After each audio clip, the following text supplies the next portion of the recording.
DAF Ayin Dalet Amud Aleph. We left off with a question that has not yet been sufficiently answered. And the question is an Oriel allowed to consume Meiser Sheni?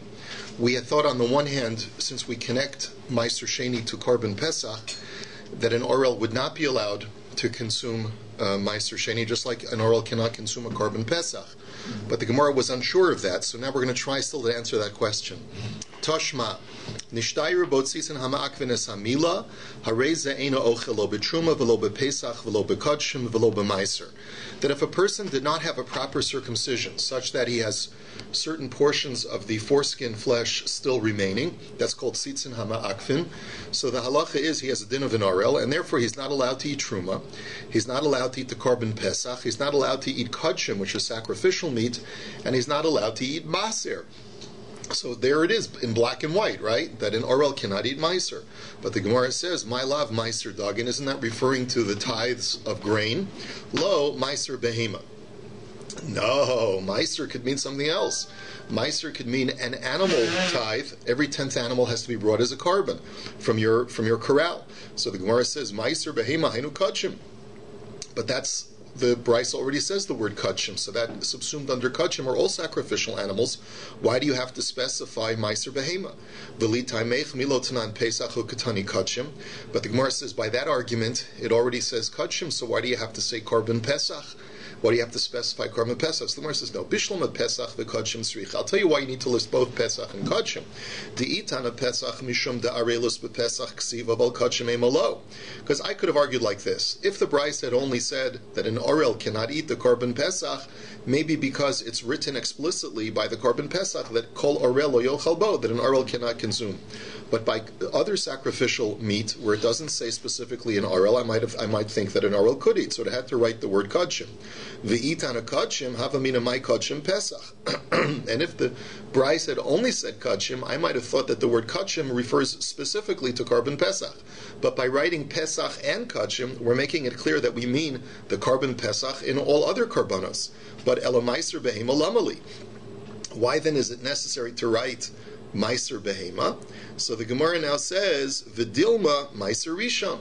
So the Gemara says, but I'll give you another interpretation of the word Meiser. You're right, it doesn't mean Meiser Behema, but maybe it means the primary tithe, the primary Meiser, because you know, Meiser Sheni is the tithe, the secondary tithe that has to be brought up to Yerushalayim. But Meiser Rishon is given to the Levi. However, Rabbi Meir has a unique shita, which we'll learn about later on. The Rabbi Meir, he da'amar Meiser Rishon asur lazam. Rabbi Meir says that anyone who's not a Kohen is not allowed to eat Meiser Rishon. We don't paskin that way. That's a minority opinion.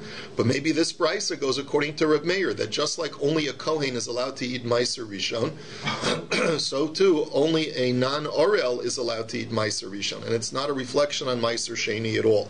So Tashma, okay, fine. Let's look at another brisa. Minatani Rabbi Chia barav midifti Orel asur b'shtei Meisros. Rabbi Chia has a brisa that says that an Orel may not consume two Meisers.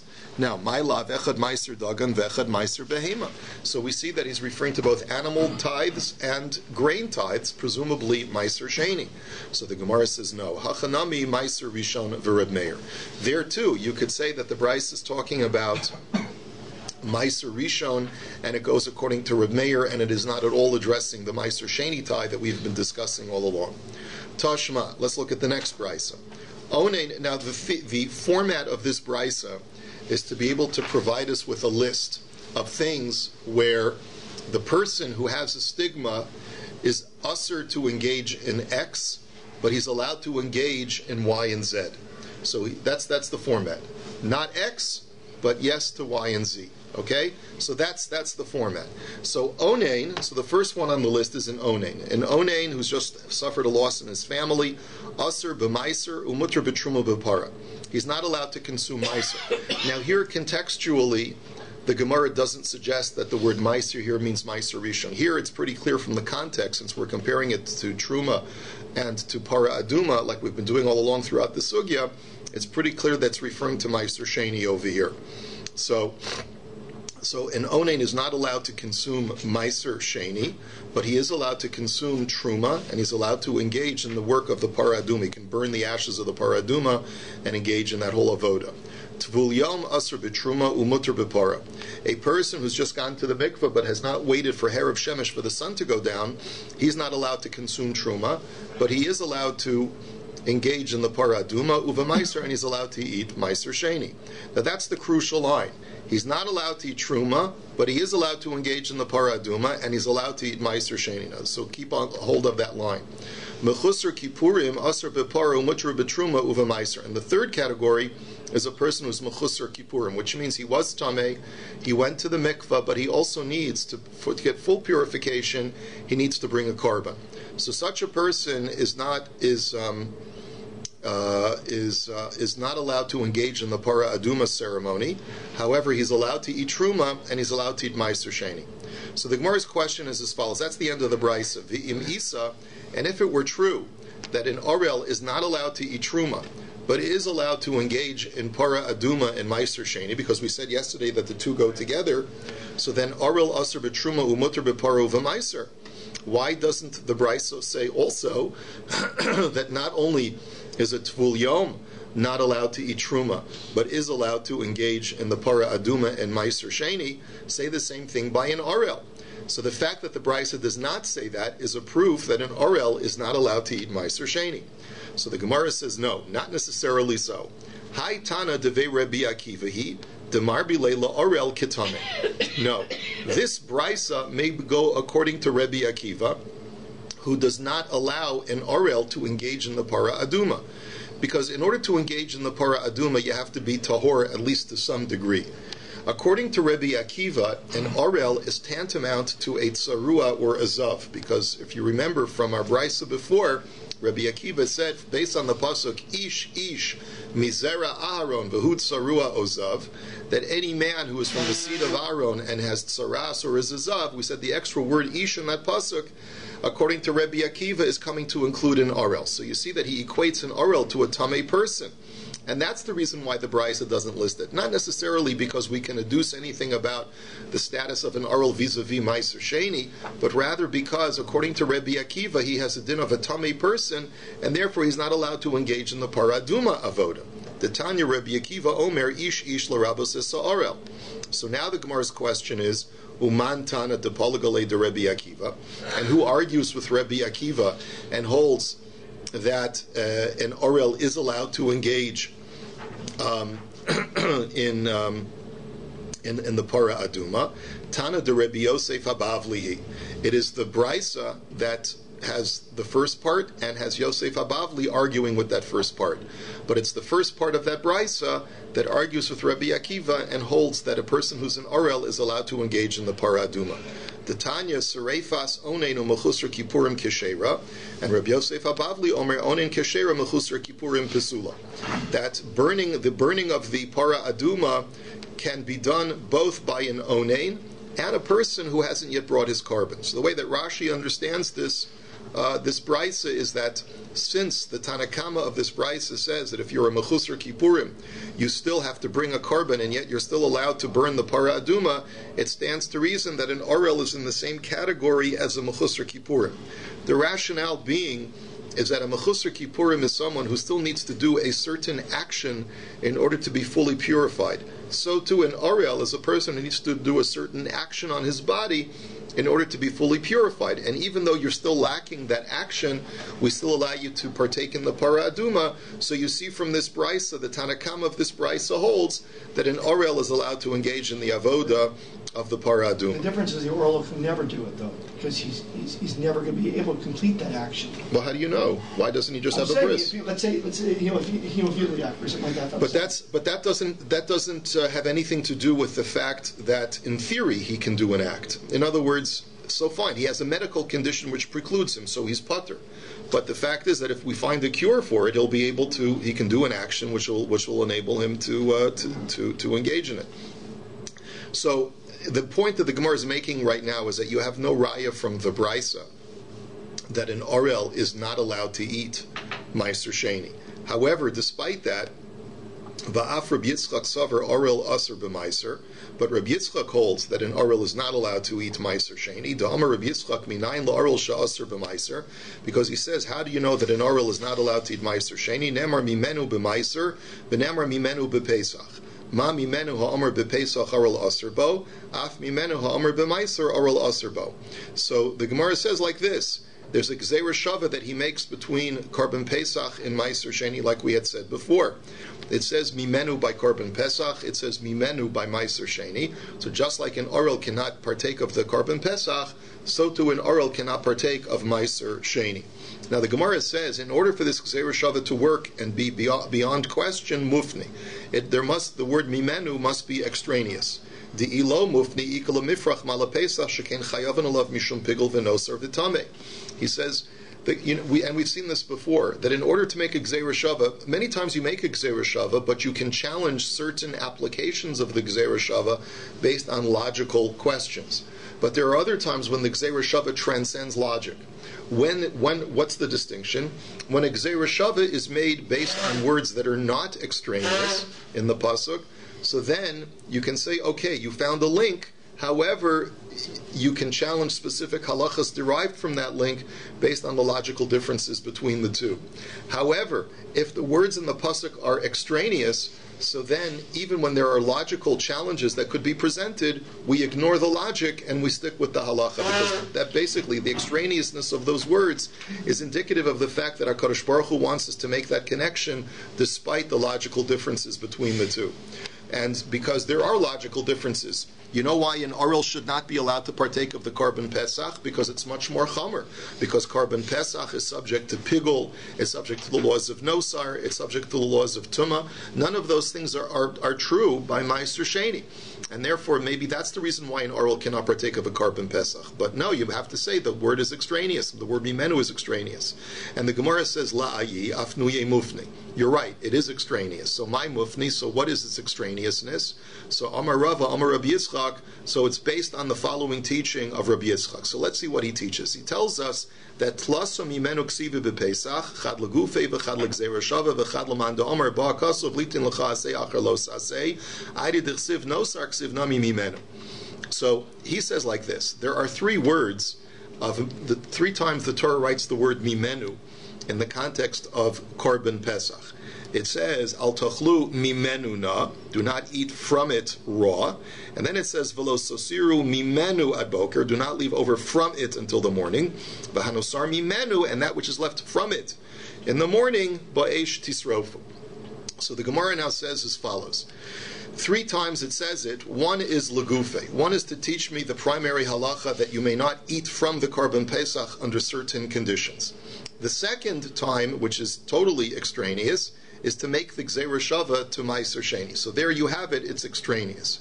And the third time you have the word Mimenu is really also not extraneous, because why does the Torah have to write?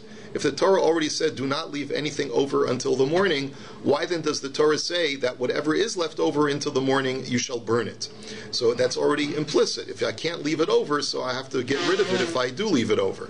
So the answer is, Litein lacha aseh achar los aseh. It's to tell you that you can rectify the violation of the los aseh by doing a positive act of burning it, and therefore you will not incur a mitzvah los aseh as long as you burn it.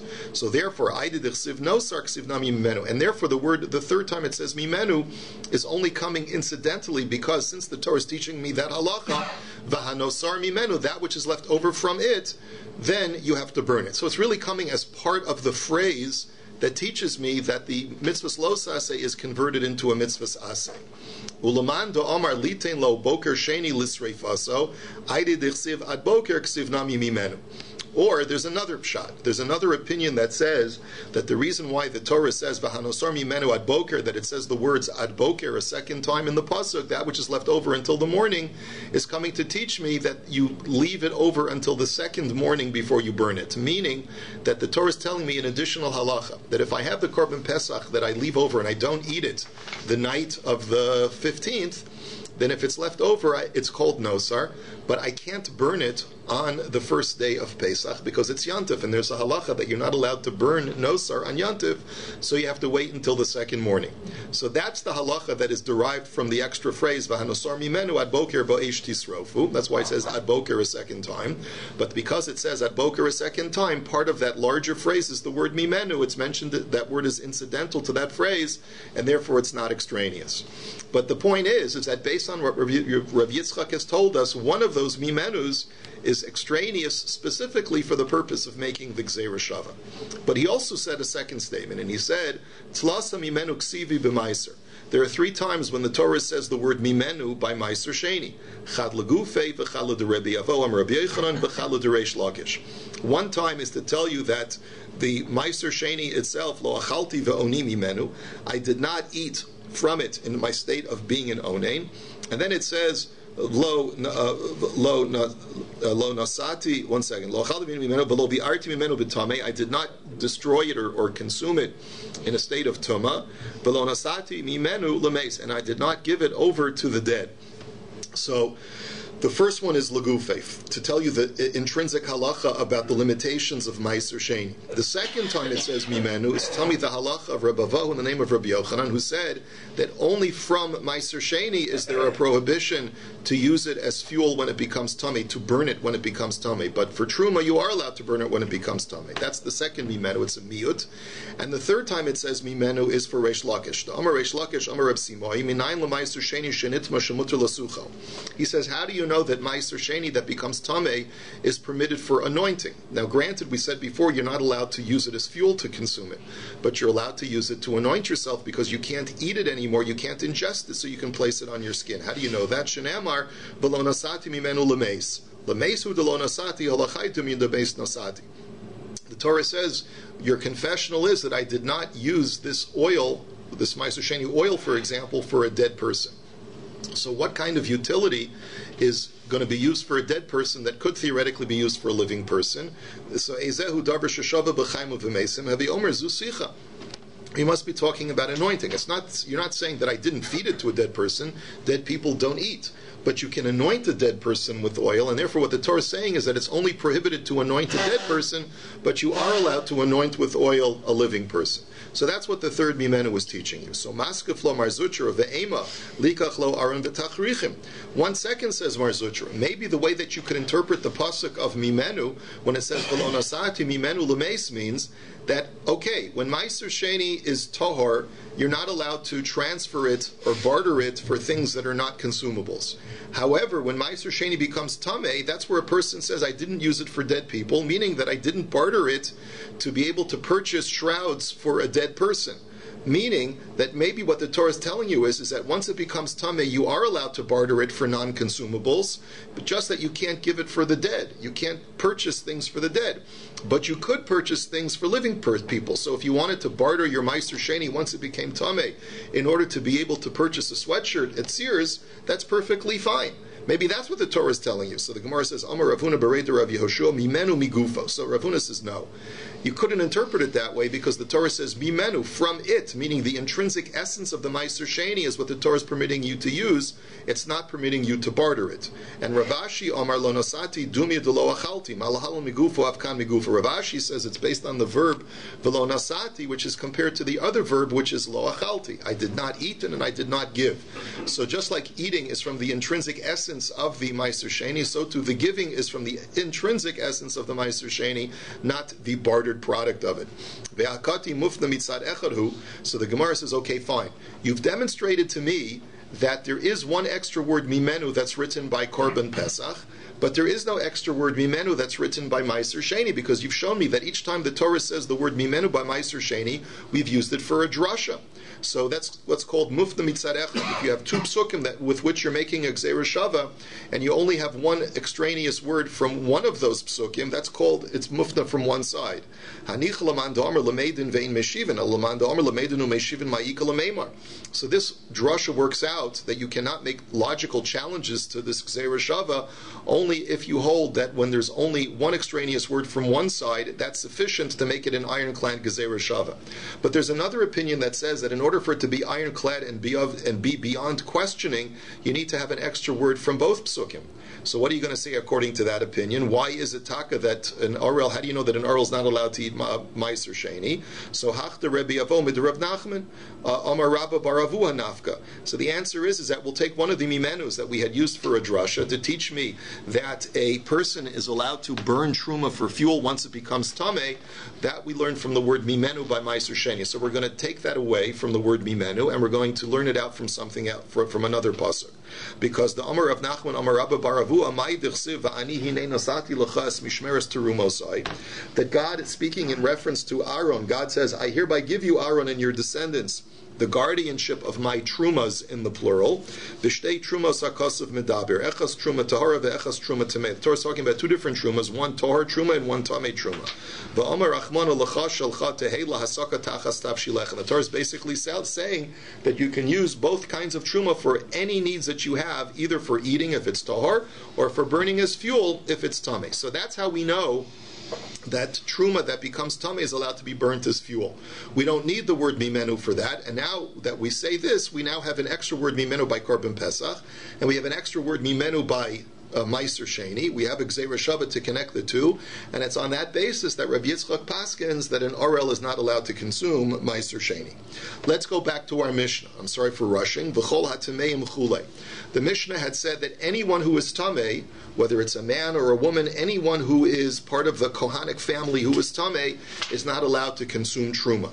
Minahan imili, from where do we know this? So, Amar Rabbi Yochanan Mishum Rabbi Yishmael Amar Kra Ish Mizera Aharon V'hu Tzarua Ozav. It's the same pasuk that we've seen before. Any person who is from the seed of Aharon, who has tumah, may not eat holy things. Now, what holy things is the pasuk referring to? So that's what the Gemara asks. Ezehu davar sheshava bizaro shel Aaron hevi omer zu truma. So you see that the pasuk must be talking about truma because it identifies a kohen as anyone from the seed of Aaron. Now, seed of Aaron is not referring to just males; it's referring to females as well. So, what kind of holy food is edible both to males and females equally alike? That's truma, because if it's karbanos, only the male kohanim are allowed to eat most of the karbanos, but not the women. So now the Gemara says ve'ema b'chazei v'shok. But what about the chazei v'shok, which is the chest and the thigh, which is what a person, when he brings an edible carbon, gives the chest and the thigh to the kohen who's doing the avoda. That the kohen is allowed to share with the members of his household, even the women. So maybe that's what the pasuk is talking about. So the Gemara says, no, eina b'choseres truma. Eina bechozeres, period. So the Gemara says, yes, but the chazei v'shok is not permitted to all zera Aaron. It's not permitted to all the descendants of Aaron. You know why? Because remember, we learned before that if a woman marries, a Bas Kohen marries a Yisrael, and then she gets divorced or widowed without children, she goes back to her father's house to eat truma. But she's not allowed to go back to her father's house to eat the chazei v'shok. So you see that there are times when someone who's from zera Aaron cannot eat the chazei v'shok, and therefore the pasuk cannot be referring to that case. But wait a minute, truma nami eina b'chalala. The Gemara says, but wait a minute, there are certain zera Aharon who are also not allowed to eat truma. What's the case? A chalala. A woman who has been defiled by being in a forbidden relationship is not allowed to eat truma. So you see that truma also is not permitted to all of zera Aharon. So the Gemara answers, no, chalala lab zaro de Aronhi. This is a pretty harsh statement. The Gemara says that once a woman becomes a chalala, she's not considered to be zera Aharon anymore. You're not considered to be a bas kohen. You're sort of like you've broken your connection to the mishpacha by having this forbidden relationship. But anyone who is male or female from zera Aharon is what the pasuk is talking about, and therefore it must be referring to eating truma. And the Torah says that if you're tameh, you cannot eat truma. Umimai dahai adasher yitar adiika herav shemesh ema adamaisi kapara.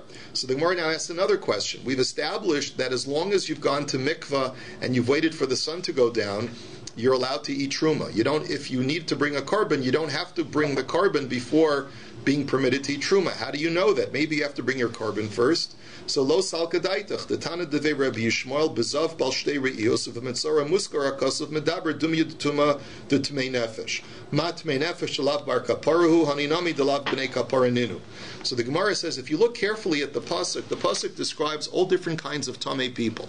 The first part of the pasuk talks about a tsarua or a zav, someone who has tsaras or someone who is a zav. Now there are some kinds of people with tsaras that in order to emerge from their tumah completely have to bring a carbon. But there's a type of mitzora called a mitzora muskar who is only closed up for 7 days, and if it heals, he's done, and he doesn't have to bring a carbon. Similarly, by a zav, if he only has 2 emissions, he doesn't have to bring a carbon afterwards. It's only when he has 3 emissions that he has to bring a carbon. So therefore, the pasuk is only talking about a person who's tamei that does not have to bring a carbon. And the reason is because the Torah also lists a person who's come in contact with the dead. Just like when you come in contact with the dead, you're tamei, but you don't have to bring a carbon to emerge from that tumah. So too, all of the tamei people that are mentioned in this pasuk are people who don't have to bring a carbon. And that proves to me that in order to eat truma, you don't have to bring your carbon first. Ve'ema hani mili delav bar kapara, avol de bar kapara ademaisi kapara. But one second, that's not a proof. Maybe the pasuk is only telling me that if you don't need a carbon, you're allowed to eat truma right away after Herav Shemesh. But if you do need to bring a carbon, so then maybe you're not allowed to eat truma until you actually bring the carbon. V'suha did not. I'm going to ask you from another Mishnah. Taval va'ola oichel b'masir, herav shimsha ochel b'truma, hevi kapara ochel b'kadshim. Minala. The Mishnah lists 3 different levels of gradation. It says that if a person went to the mikvah, even before he has herav shemesh, he's just a tful yom, so he's allowed to eat meiser sheni right away. The next level up is if you went to the mikvah and then waited for herav shemesh for the sun to go down, then not only are you allowed to eat meiser sheni, but you're also allowed to eat truma. And the third level is that if you need to bring a carbon, and you bring your carbon, only then are you allowed to eat kachim, but before then you're not allowed to eat kachim, you're only allowed to eat meiser sheni and truma. So the question is, where do we get this idea of 3 different levels of stringency? So Amar Rava, Amar Rav Chizda, Tlasa Kroi Ksivi. The answer is because we have 3 different psukim that seem to contradict each other.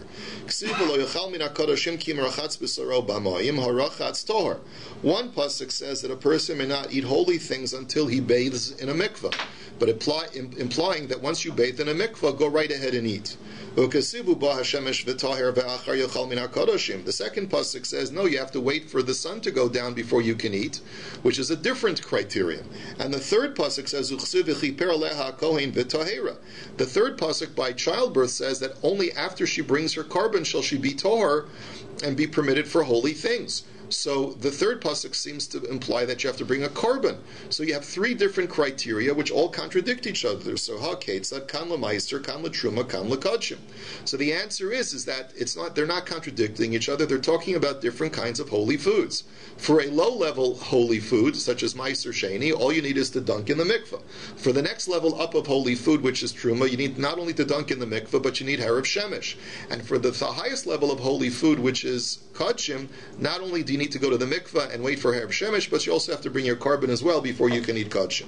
So frak the Gemara ve'epochana, maybe you should reverse truma and meiser sheni. Maybe say that for truma all you need is a dunk in the mikveh, and for meiser sheni you have to wait until the sundown. So mistavra truma adifa shekain machpaz. So the Gemara says, well, we saw yesterday that truma has 4 features that make it more chamor, make it more stringent than meiser sheni. We're not going to go through it just because of time restrictions, but the Gemara says, adarabba, meiser adifa shekain hadas tav. But there are 5 features of meiser sheni which make it more chamor even than truma, and we also discussed those yesterday. But the Gemara says, no, afilu hachi misa adifa.